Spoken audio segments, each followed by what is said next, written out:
Only is about 10 minutes drive from the headquarters of the Tour Down Under at the Hilton Hotel in the centre of Adelaide. The riders on another warm sunny day facing up to 136 kilometres to Victor Harbour. Victor Harbour looks out across the ocean, and the next port of call would be the Antarctic. And it's not far either from Stuart O'Grady's home. The man everybody was still willing to talk to, though, is Lance Armstrong, now settling in. This is a very difficult race. There's a lot of pressure on you from the press. They want to see Armstrong coming back again. But it's a hard race, actually, to split up. Yeah, it's been interesting to see. I mean, I think, you know, some of the questions and the impression has been that I just pick up where I left off. And, you know, even had I raced in 2006, I never would have picked up January '06 where I left off in July of '05. It's just not, the season's not designed that way. It doesn't work that way.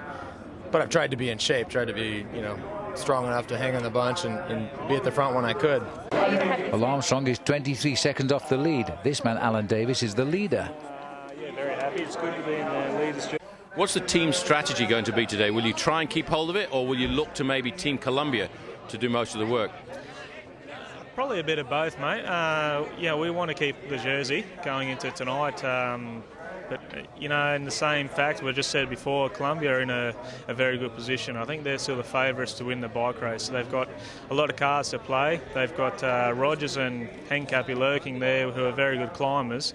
Plus they have Greipel, who's second position, who can sprint and gain bonus seconds. So they're definitely the favourites, and we've got our eye on them. But, you know, for the moment, we're in the leaders' jersey, and, you know, we're glad to be here. We're going to try and hold as long as we can. Yes, Alan Davis, a Queenslander, enjoying great weather here too in Adelaide and in South Australia. He knows all about this event. He's ridden it for the last 11 years, the only cyclist to have done that. His scant lead, just a few seconds, and really some 25 riders or 25 seconds covers the top 60 riders. So you've really got to keep your wits about you. A rollout here, Mike Turter pulling in the flag after 12 kilometres of neutralisation. The race immediately starting uphill on a new course here as the riders unwind towards Victor Harbour. Immediately, David Moncoutier in the red putting in a strong attack. Moncoutier's name on everybody's list. But soon after the start, there was quite a big tumble. Alan Davis was involved. He was left to chase. Sadly, Andre Greipel, who won this race last year, was left with a very sore shoulder because the doctor there, it was dislocated apparently, and was put in place by the race medical services. Andre Greipel out of the race on day 3. Up front, though, there was a huge attack going on. Some 16 riders getting clear. Lance Armstrong was in the move. 51, Stuart O'Grady also in the move. Other big favourites were in there as well, like Matthew Lloyd, the former Australian champion, and Michael Rogers. They were tickling speeds of 100 kilometres an hour on these long sweeping descents. Meanwhile, trying to get back into the action himself, delayed by that crash which involved Greipel and other riders, was Alan Davis. Once they got out onto the climb of Wickham's Hill Road at 31 kilometres, over the top going Morkel Irizar and taking the lead in the King of the Mountains competition by the end of the day, Davis was trying to get back in.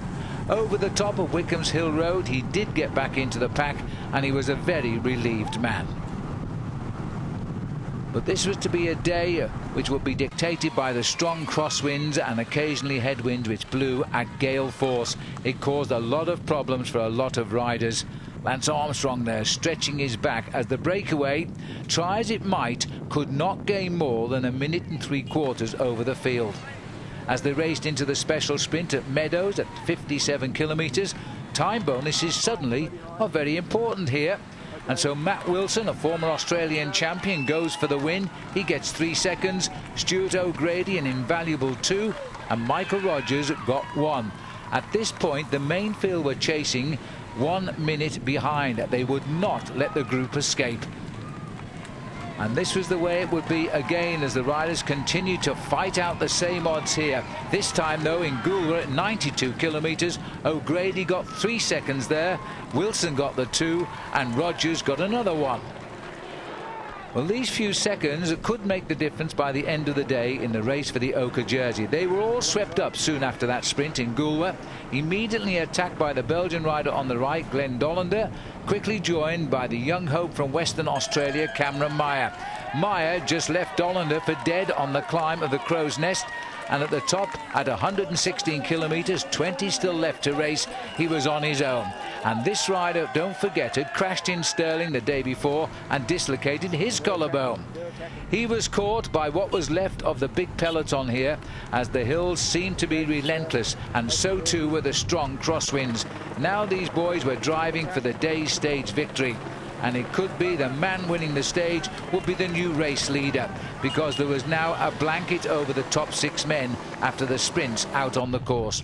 David Moncoutier of France again showing good form here on his favourite hilly terrain, but try as he might, he couldn't shed himself of the group. So a big bunch of some 50 riders came down to the finish in Victor Harbour, and after all of the day's hard work by Rabobank to get back into the action, they were delighted when they managed to deliver Graham Brown to the line first. And right on Brown's shoulder here was Alan Davies, who got back into the race and was unlucky perhaps not even to win the stage. Brown got the stage win, Alan Davies second, Stuart O'Grady third, George Hincapie was fourth. Brown was delighted. Wasn't quite enough to take the overall lead though, but it would move him equal first in the race with Alan Davies. There's the very tight sprint for third place. O'Grady on the top of our picture gets it. So Graham Brown wins the stage. Davies is second. Overall it couldn't be closer, as he pulls on the jersey with no time gap over Graham Brown. O'Grady is at 5 seconds. No, hats off to my team. This is definitely a team victory. There was an awesome break up the road. Went early, had everyone in it that should have been in it. But I G'd the boys up a bit, and they just rode unreal and put themselves in the line. They were coming in about 30 minutes, I think. They were that tired, but then at the end, Matty Heyman did an unreal job. That was probably one of the hardest stages I've done here in 11 years. My day started with a crash into a motorbike with Andrei Greipel. I was just following him, and there was a parked motorbike on the left-hand side, pretty much in the fair bit in the road. And you know, Andrei, I knew he was going to hit it, so I moved over to the right, but he hit it, and his bike just flew out in front of me and Stephen Nick Roach, and yeah, we both went down. It was unfortunate because it was at a time when the race was really splitting up, and yeah, we had no friends there today. There's no one waiting, and it took us. I like to thank my team, because without them I'd still be coming. Yeah, so once we got back on, made sure we stayed in the front. There was another big crash, so we missed that, so lucky to miss that one, but yeah, second again, so it's not too bad.